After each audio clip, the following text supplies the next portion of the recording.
Bonjour à toutes les balances, ascendant balance, lune en balance. Je suis ravie de vous recevoir sur votre horoscope 2026, une année qui va être intense, challengeante, mais qui va révéler pour vous de très jolies surprises. Saturne, la planète qui est la maîtrise de votre signe, comme Vénus, change enfin de signe. Vous allez pouvoir souffler parce que dans la zone 6, symboliquement dans le poisson, eh bien, ça a pu ramener une fragilité physique, une forme d'épuisement psychique, une fatigue au niveau du travail. Eh bien là, à partir de février, vous pouvez souffler. Il va y avoir une forme de relâchement et un nouvel élan qui rentre dans votre vie. Alors, si vous souhaitez vous faire accompagner, avoir toutes les dates avec beaucoup plus de précision, je vous ai préparé un astro-journal. Vous avez le lien dans la description. N'hésitez pas à rejoindre le programme et vous pourrez tout au long de l'année reporter les dates très précisément et prendre vos décisions au meilleur moment. Je vous conseille vraiment cet agenda, il est très intéressant. C'est un astro-journal et ça permet aussi de soutenir la chaîne et mon travail. On continue maintenant sur votre horoscope de l'année, une année où il y a non seulement le passage de Saturne en Bélier, mais aussi Vénus, l'autre planète qui a la maîtrise de votre signe, qui devient rétrograde. Donc ces deux événements vont vraiment marquer votre signe de changement, de nouvelles inspirations et surtout d'une capacité à faire face aux épreuves, aux difficultés que 2026 va nous présenter. C'est une année qui va être intense. C'est une année qui va nous mettre un petit peu face à des fins de choses, à des fins de cycle, et nous allons tous être invités à rebondir. Et la balance, eh bien, c'est un des signes les mieux armés pour accepter, s'enthousiasmer, anticiper les changements à venir. Alors, on regarde un petit peu les cartes. Première carte de l'année, la lunaison. Elle se fait bien entendu pleine lune dans le signe du Capricorne et on voit comment Saturne, eh bien, il est sur la dernière marche du podium comme Neptune. Alors bien sûr, c'est le grand transit de 2026, c'est la conjonction Saturne-Neptune qui va avoir lieu en février, mais ça va faire pour vous un véritable soulagement parce que Saturne était dans le Poisson depuis 2023 et ça a pu amener une certaine nébulosité, des maladies qu'on avait du mal à diagnostiquer, des troubles, des angoisses, des problèmes avec l'entourage, avec les collègues de travail, avec le travail, et on avait du mal à identifier tout ça. Il y avait quelque chose de flou, il y avait quelque chose qui n'était pas bien centré, qui n'était pas à sa place. Et du coup, ça a pu ramener un sentiment profond d'inconfort. Donc là, ça lâche bientôt. Les deux planètes étaient passées dans votre zone 7, moi, l'année dernière, l'été dernier, regardez un petit peu les propositions qui vous avaient été faites à ce moment-là. Ça va vous donner des idées de cette tonalité, puisque ça passe dans le secteur 7 en février. Neptune était rentré en Poisson 2011. Donc vous voyez, c'est quand même un très long transit. On est 15 ans après. Ça amène des obstacles, des difficultés, des retards, des épreuves concernant la santé et aussi le travail. Donc il y a pu y avoir des déconvenus, quelque chose d'assez lourd qui s'était mis en place, surtout avec ces deux planètes qui sont très marquantes. Du coup, ça lâche, ça rentre en secteur 7, ça va amener des relations qui ont besoin d'une nouvelle dimension, une nouvelle dynamique. Si vous êtes en couple, vous n'allez pas vous satisfaire du quotidien. Vous avez besoin d'un partage. Vous avez besoin d'une construction. Mais vous avez en même temps besoin d'un idéal. Saturne-Neptune vient me parler de construire ses rêves. Et construire ses rêves chez vous, ça se fait dans la pratique, dans le couple, dans le rapport à l'autre. C'est-à-dire qu'on a besoin de l'autre en tant que miroir de soi-même. Ça ne veut pas dire que on est obligé d'être en relation pour se réaliser. C'est pas ça. Mais il y a une aspiration à trouver la personne avec qui on va pouvoir s'emboîter. Alors, on va passer tout de suite à la première éclipse. Voilà. Qui est la nouvelle lune de février. Donc, nous avons quelques jours plus tard, le 20, la conjonction Saturne-Neptune qui va ramener de l'hésitation pour tout le monde. On va être perdu. Comment je me positionne par rapport à l'autre? Comment je positionne dans mon couple? Alors peut-être que vous êtes dans une relation qui est déjà abîmée. Est-ce qu'on jette tout ou est-ce qu'on cherche à revisiter le principe? Si je suis célibataire, peut-être que je le vis très bien. C'est pas un souci. Mais peut-être qu'il y a un manque. Et à ce moment-là, ça va venir me questionner sur la question du manque. Ça va questionner la balance sur la question aussi de la dépendance affective, du besoin que l'on a à s'associer. Ça va poser la question de tous les partenariats, que ce soit personnel ou professionnel. Ça va relancer une dynamique où on n'est plus tout seul dans sa logique personnelle. Alors, dans cette période, on va poser des limites. Ça peut être une période aussi où le partenaire ou la partenaire doit affronter un certain nombre de difficultés. Il y a des choses éprouvantes qui se passent pour lui ou pour elle, et c'est très challengeant. Donc, comment vous allez pouvoir le soutenir ou la soutenir? Comment, dans l'épreuve, il peut y avoir quelque chose de positif qui va en ressortir, qui va raffermir le couple? Tout ça, c'est des questions qui vont se poser dans les mois, voire les années à venir. Alors, Saturne-Neptune n'est pas négatif.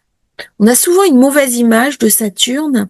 C'est le besoin de solidité, le besoin d'ancrage, le besoin de quelque chose qui est inscrit dans la matière, qui est inscrit dans la densité, qui est aussi inscrit dans la durée. Alors, en février, ça va être très important que vous ayez conscience de ce qui se passe, que vous soyez lucide, que vous gardiez les yeux ouverts, parce que au niveau des relations, il va y avoir des choses difficiles à distinguer. Ce n'est pas que c'est faux, c'est qu'on n'a pas toutes les informations.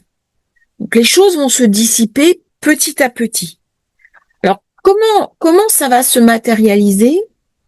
Soit on a des rêves du prince ou de la princesse charmante, un idéal absolu, et on va s'apercevoir que cet idéal n'est pas aligné avec la réalité. Soit on va rencontrer une personne, on va se dire c'est peut-être trop beau pour être vrai. Et pourtant, il va falloir quelques semaines pour réaliser que la vie nous fait un cadeau. Alors cette première éclipse de l'année, l'éclipse de février, se déroule dans un signe d'air qui est très compatible avec le vôtre, qui est en zone 5. La zone 5, c'est une zone très agréable. Elle vient me parler des enfants, elle vient me parler des plaisirs, elle vient me parler de la joie intérieure. Elle me parle aussi de la capacité à construire son œuvre. Donc c'est une très belle période pour tomber amoureux, rencontrer quelqu'un. C'est la première série du Verseau qui arrive, puisque les nœuds vont changer en juillet, fin juillet, de signe. On va passer du Poisson au Verseau. Donc il est possible, durant toute la période où le nœud nord sera en Verseau, d'avoir une rencontre avec une âme sœur, une rencontre entre guillemets karmique de quelqu'un qu'on a déjà croisé dans une vie antérieure. Ça va être des rencontres d'âme à âme avec un challenge important. Ça ne va pas être des histoires d'amour au sens littéral du terme. Il y a quelque chose de très profond qui va amener chez vous, Balance, un changement d'orientation, un changement de positionnement. Alors ça se fera d'autant plus facilement que la précédente série d'éclipses s'était fait dans le Poisson Vierge. On va encore avoir des éclipses dans le signe de la Vierge, on va le voir, et ça va venir travailler sur l'inconscient et sur la capacité que l'on a à nettoyer ces vieux fantômes. Si on veut concrétiser une relation affective, ça veut dire aussi qu'on a réussi à être au clair avec soi-même. Et donc, il y a une espèce de superposition naturelle au niveau de cette première éclipse entre l'activation de la zone 7, le relationnel, mais aussi la zone 5, qui est la zone où je tombe amoureux, amoureuse, où je vais avoir des enfants, où je vais avoir un projet. Il y a de la créativité, il y a une rencontre érotique. Dans la 5, il y a un érotisme, il y a le désir. Et cette question du désir va nous être posée en début d'année. Alors en général, les éclipses correspondent soit au début de quelque chose, soit à la fin de quelque chose. Et si on est au début, eh bien, on peut très bien être au début d'une belle histoire d'amour, d'une belle rencontre, de l'envie de fonder une famille, de créer une famille, d'avoir des enfants et de changer complètement l'orientation de sa vie vers une nouvelle direction. Il peut y avoir aussi une prise de conscience que notre couple ne fonctionne plus et qu'on n'est plus en affinité avec l'autre. Et donc, on va changer complètement de cap. Ça peut être très significatif. Il peut y avoir aussi des difficultés avec les enfants. On a eu un problème avec les enfants. Là, on va le régler. Et puis l'inverse. Il y a des non-dits avec les enfants.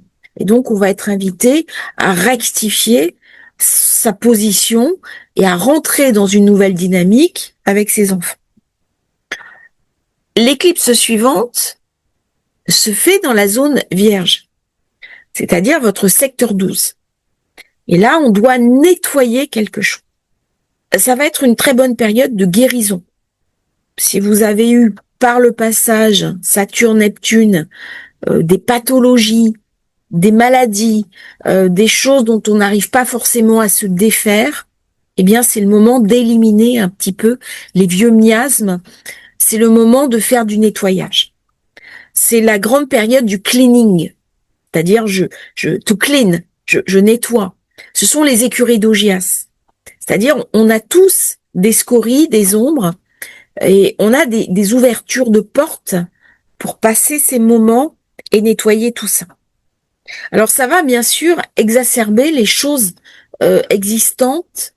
On peut avoir dans cette période une hypersensibilité. On peut se sentir très connecté à la complexité du monde.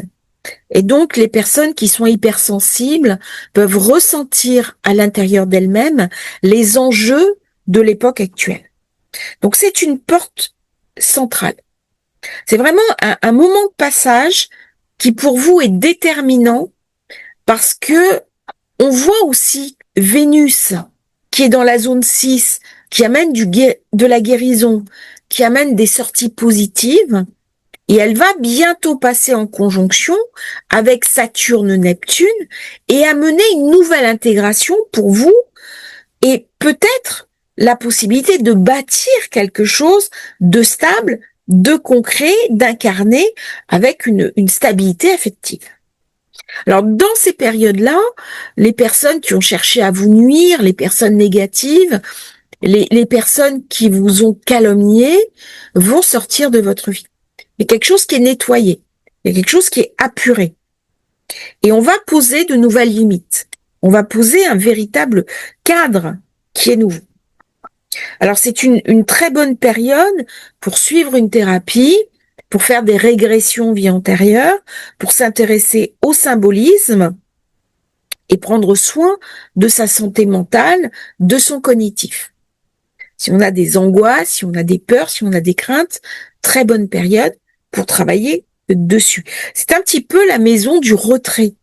Donc on peut avoir envie dans cette période d'être un petit peu plus seul, d'être un peu plus centré sur ses recherches ésotériques et moins enclin à partager avec les autres au sens du groupe. Donc ça, c'est vraiment la première saison des éclipses. Et nous allons avoir, j'ai pris la nouvelle lune de juillet, Uranus qui passe dans le Gémeaux le 18 avril. Pardon, le 25 avril, excusez-moi. 25 avril, il active les secteurs d'air. Ça va ramener une grande dynamique, un grand intérêt, une grande curiosité, l'envie de voyager, de bouger, la mobilité mentale qui sera en affinité avec Mars, donc ça va ramener beaucoup de puissance, beaucoup d'énergie. On peut décider sur un coup de tête de partir voyager. On peut aussi songer à une expatriation. C'est une période où il va y avoir des flux de population importantes, 2026, et on peut décider de refaire sa vie ailleurs, autrement, pas forcément hors de France, mais c'est possible. La maison 9, c'est bien sûr tout ce qui est religion, tout ce qui est philosophie, tout ce qui est croyance, mais aussi tout ce qui est études. Ça va amener la possibilité de suivre des nouveaux modules de formation. On peut faire un test, un bilan de compétences, et on décide de suivre une nouvelle voie qui débouclera à court terme sur quelque chose de professionnel. Donc on va bénéficier de ressources imprévues, de changements soudains. Précédemment, Uranus était en zone 8. Ça a pu mettre à mal les ressources partagées, l'argent des autres, le financier, le revenu d'un partenaire qui a pu être amoindri, quelqu'un qui a perdu une entreprise ou qui a perdu un travail. Eh bien là, c'était les crises des autres. Et ça a mené des décisions. En passant dans le secteur 9, c'est très positif pour le signe de la Balance qui est en affinité avec cette énergie. Donc ça va donner une curiosité mentale extrême. On va s'intéresser à plein de choses. Et toutes les nouvelles techniques, les nouvelles technologies peuvent être saisies par vous pour en faire quelque chose de professionnel. C'est aussi une période où on va revoir ses croyances, revoir sa manière de penser, sa manière de percevoir le monde. Et ça amène des changements radicaux, puisque Uranus va rester 7 ans dans le Gémeaux, donc vous avez le temps d'intégrer cette énergie dans votre manière d'élargir vos horizons. Il peut y avoir un apprentissage de langue étrangère, mais c'est aussi un besoin de liberté, de libération par rapport à la foi, à la philosophie, à apprendre des choses qui vont vous réveiller intérieurement. C'est non seulement une période d'éveil qui arrive, mais au-delà, c'est une période dite de réveil. C'est le mythe de Dune. Le dormeur doit se réveiller. Alors c'est assez excitant comme transit pour vous, parce que ça va amener un changement de regard sur le monde. Ça peut venir déstabiliser votre entourage, mais vous allez ressentir dans les années qui viennent des ouvertures de portes, des nouvelles consciences, des nouvelles compréhensions. Et ça ramène vraiment quelque chose de particulièrement intense. Alors, la maison 9 vient parler aussi d'une forme d'identité au sens des croyances. Là, c'est quelque chose que j'ai trouvé chez un autre auteur. Et donc, quand on change ses croyances, on va changer ce que l'on est. On va évoluer. On va se mettre dans une dynamique de compréhension différente. Et généralement, c'est très positif. Donc c'est un transit qui va être mis en place jusque dans les années 2030. Donc vous avez le temps de l'intégrer. Autre transit très important qu'on voit sur cette carte, 2 dates clés. Nous avons Chiron qui vient de passer en Taureau et Jupiter qui vient de rentrer dans le Lion. Alors Chiron Taureau va poser la question justement du financier. On perd Uranus et on récupère Chiron. Comment on va se positionner par rapport au matériel? Comment on va guérir ses autosabotages? Comment on va régler son problème d'hypermatérialité? On est dans une société qui se définisse par rapport à l'avoir. Quel est mon regard sur cela? Bien sûr, du matériel, on en a besoin pour payer nos factures, pour payer notre réalité. Nous sommes des êtres de nourriture, nous avons besoin d'un toit sur la tête, certains conforts aussi, chauffage, par exemple, de l'eau courante. Et tout ça, ça a un coût. Mais Chiron, dans le Taureau, va nous interroger globalement sur notre référence au matériel en tant que vecteur d'identité. Est-ce que je suis ce que je suis ou est-ce que je suis ce que j'ai? Ou est-ce que je suis un mélange des deux? Et donc, quand on articule Uranus sur un changement de perception du monde, aussi bien du monde extérieur que du monde intérieur, et Chiron qui arrive en 8, on comprend à peu près, on a un éclairage différent sur le rapport au matériel. Et ça va être très important dans cette période de protéger ses finances, de protéger son patrimoine, de voir comment on peut améliorer sa situation financière, mais non pas comme un but, mais plutôt comme un moyen, un facilitateur de vie qui va vous permettre de faire autre chose et de vivre complètement vos aspirations profondes. Le deuxième élément, c'est Jupiter. Jupiter qui est en Lion et qui rentre dans votre secteur 11. Dans le Cancer, il était dans la carrière, le travail. Là, on va parler d'amis, de groupes, d'alliances. Donc ça va favoriser la croissance, l'expansion au niveau des amitiés. Premier semestre, on mise ses efforts sur le travail. Ma croissance personnelle. Qu'est-ce que je veux faire? Mes ambitions. Donc on est avant Chiron dans le Taureau. Et puis, on a été au bout. Et Jupiter arrive dans le Lion. On est après la visibilité. La zone 10, c'est la zone de la montagne.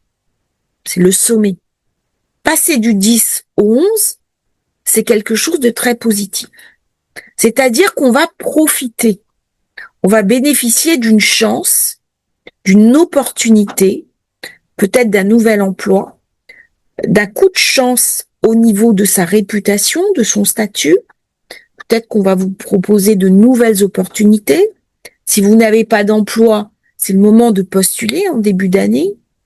Mais après, ça va ouvrir sur le côté social, sociable, avec plus d'amis, plus de soutien, des réseaux sociaux qui sont concernés et des personnes qui vont vous aider et vous accompagner. Donc là, il y aura des nouveaux contacts, du soutien, de l'aide. Donc des groupes d'amis, aussi bien 2026-2027, qui vont venir apporter leur aide, apporter une dimension humaine, du partage, aussi bien des collègues de travail que des nouvelles personnes qui vont entrer dans votre vie. C'est une période aussi où si vous êtes dans le nomadisme digital, on peut travailler dans du coworking. Et donc il y a des partages, il y a une affinité, on travaille ensemble, on sort ensemble, on est amis. Il y a quelque chose de très sociable, de très connecté qui se met en place et qui correspond bien au côté affectif de la balance. Alors on arrive enfin la deuxième saison des éclipses. Mais avant, j'ai oublié quelque chose.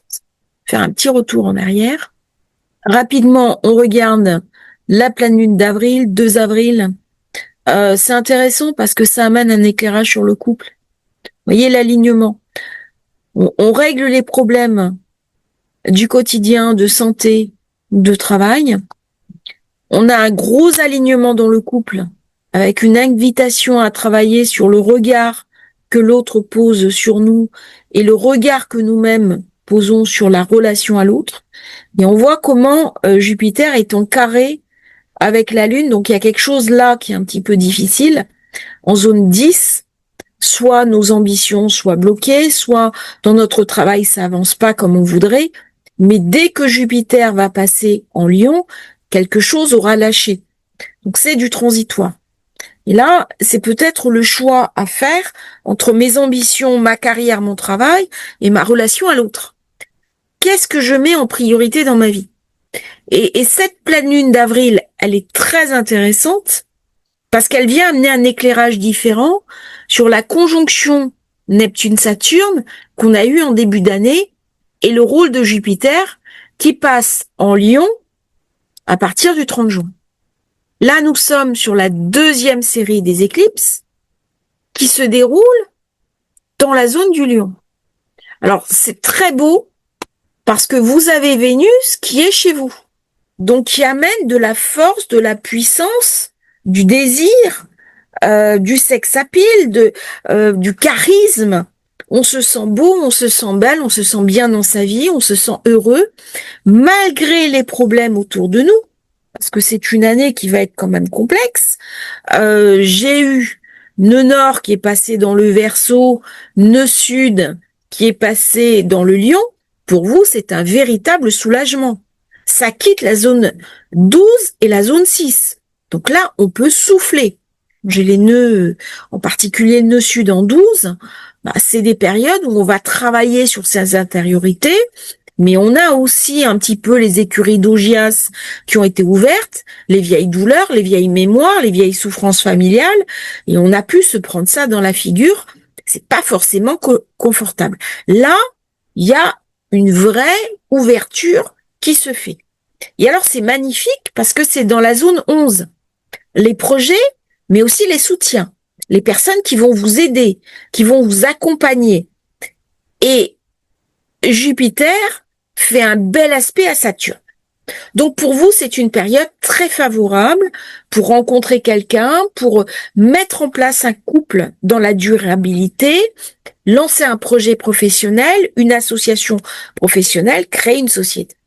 Là, il y a vraiment quelque chose de très très beau, une ouverture où on a des contacts amicaux, on a des relations, où on a des projets, on est vraiment tourné vers l'avenir.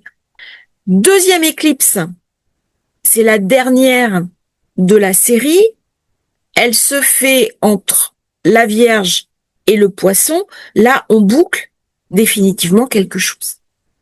Et ça se fait en carré avec Uranus. Donc la libération des choses bloquées, si elles ne se sont pas faites précédemment, là, ça va devenir par contre explosif. On ne va plus supporter les gens qui veulent nous contraindre, nous enfermer, nous priver de nos droits, nous priver de notre liberté. La question de la liberté, elle va être très importante en 2026 avec une espèce d'achoppement entre les personnes, les groupes qui veulent être très libres. On va toucher du doigt les libertariens avec Uranus Gémeaux et au contraire les systèmes qui cherchent à se refermer. Et donc ça va amener du frottement, ça va amener de la friction. Après la saison des éclipses, et Vénus, elle est en Balance, elle va passer en Scorpion pour revenir en Balance. Ça va réveiller la zone 2, la zone financière, les revenus, alors que la zone 1 me parle bien sûr du corps, de l'apparence, de l'identité. Cette rétrogradation est très significative pour vous parce que elle se déroule dans le mois concret. Donc comment je me projette? Alors, on a eu cette conjonction Saturne-Neptune qui est venue transformer votre relation aux autres, Uranus en Gémeaux qui transforme la relation au monde, et maintenant j'ai Vénus dans la Balance qui transforme un petit peu l'image que je projette de moi. Donc c'est vous qui êtes le plus concerné par cette rétro de Vénus où vous allez réévaluer, revisiter, rectifier votre rapport au matériel, par la 2, comment je gagne ma vie, comment les revenus me soutiennent, quelle est ma valeur. On va beaucoup parler de questions de valeur, de valorisation. Si on a eu un prêt, on peut chercher à le rembourser. Dès qu'il y a une rétrogradation, on va retravailler quelque chose. Peut-être que j'ai été trop dépensier ou dépensière, ou peut-être que j'ai été trop économe. Et là, quand Vénus revient dans la Balance, elle vient me parler au contraire de mon identité, de mon image, de mon apparence, de mes habitudes, au-delà de ce que je vais projeter. Elle vient me parler de l'être. Autant la zone Scorpion, on est dans l'avoir, autant là, c'est va vers toi. Il y a quelque chose de très initiatique dans cette position-là. Alors, Vénus, normalement, est pas une planète initiatique au sens littéral du terme, mais elle a aussi une double face. Elle a un double visage. C'est la Vénus du soir et la Vénus du matin. Et dans la Vénus du soir, au-delà du côté plaisir, du côté agréable, du côté artistique, luxe de Vénus, il y a une lumière. Et une lumière qui est cachée. Et c'est de cette lumière cachée dont on va être invité à s'imprégner. Donc il y a une lumière de guérison qui va permettre de se réaligner, de se transformer dans un but positif. Et c'est votre signe qui va tirer le plus de bénéfices de cette rétro de Vénus. Alors au sens littéral, on peut changer son apparence, son look, ses vêtements, sa coiffure, mais c'est un changement plus profond que ça. Et j'ai envie de dire plus radical. C'est une Vénus qui peut ramener aussi dans notre vie des personnes du passé, des amours passés, des relations venues de vie antérieure. On peut avoir aussi des informations venues de vie antérieure. Elle va beaucoup travailler sur la manière dont on va se présenter, dont on va interagir avec le monde. Nous voilà à la nouvelle lune d'octobre, la rétro de Vénus qui a commencé, et cette nouvelle lune d'octobre se fait en soutien avec Jupiter. Voilà. Alors, l'opposition à Saturne, elle n'est pas problématique. L'autre, c'est l'autre. Le monde de l'autre, c'est le monde de l'autre. Par contre, ce qui est intéressant, c'est de pouvoir agir positivement avec lui, ce qui est tout à fait rendu possible par la conjonction à Neptune et le triangle de lumière qui est toujours actif. Donc cette opposition-là, au lieu d'être un aspect négatif, ça devient une construction parce que l'autre est différent de moi, je vais le reconnaître comme une entité séparée, ce n'est pas mon prolongement, il n'a pas à remplir tous mes désirs, mes envies, on n'est pas dans le fusionnel, on est dans une relation qui au contraire est mature, une relation qui est construite, une relation où chacun a pris sa place. Et donc, au niveau du principe affectif, on est dans une relation qui est apaisée, puisque chacun a pu trouver sa place.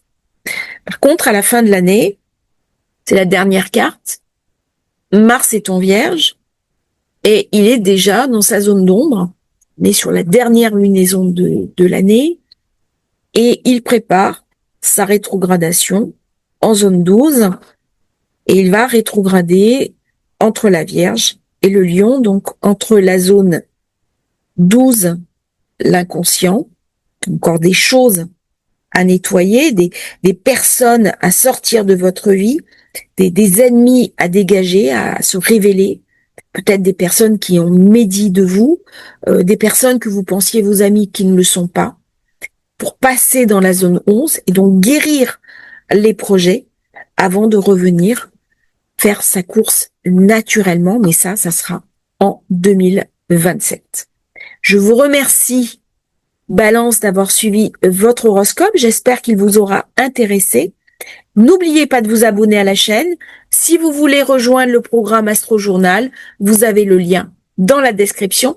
À bientôt pour un nouveau partage sur Astrologie Facile. Je vous souhaite une merveilleuse année 2026, pleine de joie, de promesses, de bonheur et de prospérité.